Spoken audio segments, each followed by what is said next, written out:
और सीधे आपको लेकर चलते हैं राज्यसभा। विभिन्न स्थानों पर कार्रवाई की गई।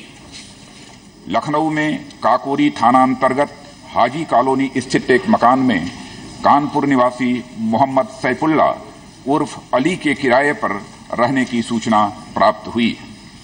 एटीएस उत्तर प्रदेश द्वारा उक्त मकान की घेराबंदी की गई और संदेही सैफुल्ला को गिरफ्तार करने के भरसक प्रयास किए गए, परंतु उसके द्वारा आत्मसमर्पण करने से इनकार किया गया।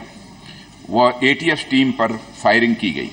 अंततः लगभग 12 घंटे के अथक प्रयास के पश्चात एटीएस टीम द्वारा सैफुल्ला के कमरे में प्रवेश किया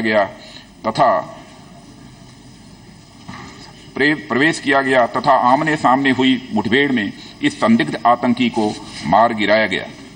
मृतक के कमरे से 8 पिस्टल, 630 जिंदा कारतूस तथा अन्य सामग्री जिसमें 1.5 लाख रुपए नगद, लगभग 45 ग्राम सोना, 3 mobile phone, 4 SIM card, 2 walkie talkie set और कुछ विदेशी मुद्रा सम्मिलित है, बरामद की गई।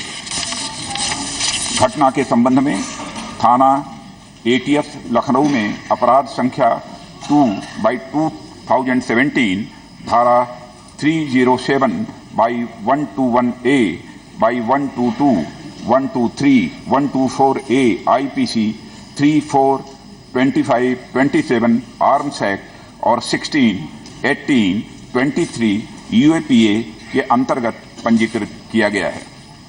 एटीएस कानपुर इकाई द्वारा जाजमऊ थाना क्षेत्र से एक अन्य संदेही को गिरफ्तार किया गया, जिसके विरुद्ध अपराध संख्या 3/2017 धारा 121A, 121A, 123, 124A IPC तथा UAPA की धारा 16, 18, 23, 38 के अंतर्गत पंजीकृत किया गया है।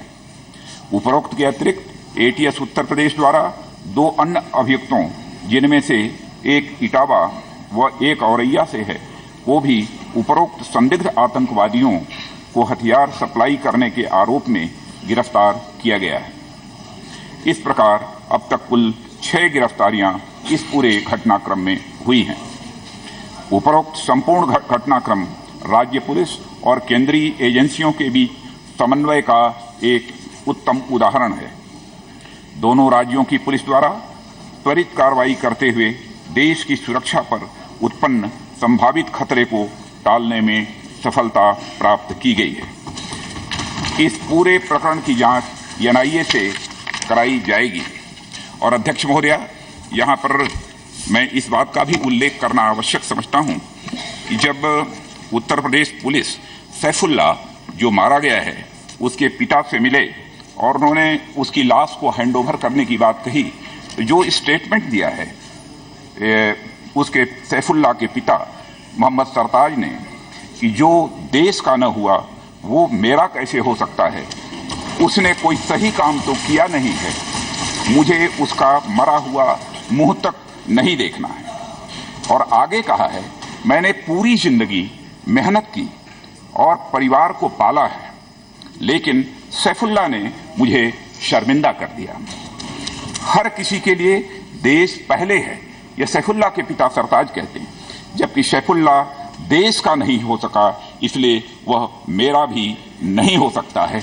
इसलिए अध्यक्ष महोदया, मैं सैफुल्ला के पिता के प्रति सरकार की तरफ से भी पूरी सहानुभूति व्यक्त करता हूं और मैं समझता हूं पूरा सदन सैफुल्ला के पिता सरताज के प्रति अपनी सहानुभूति व्यक्त करेगा। उन्हें ऐसे बेटे की देशद्रोही हरकतों के कारण अपनी औलाद को खोना पड़ा है। और इतना ही नहीं, मैं कहना चाहूंगा कि मोहम्मद सरताज जैसे लोगों के ऊपर सरकार को भी नाज है और पूरे सदन को भी निश्चित रूप से नाज होगा और वो हम लोगों के लिए गौरव का विषय है। अध्यक्ष महोदया, इसका उल्लेख करना मैंने आवश्यक समझा, इसलिए यहाँ पर उल्लेख किया। नाउ जीरो ओवर मल्लिकार्जुन जी।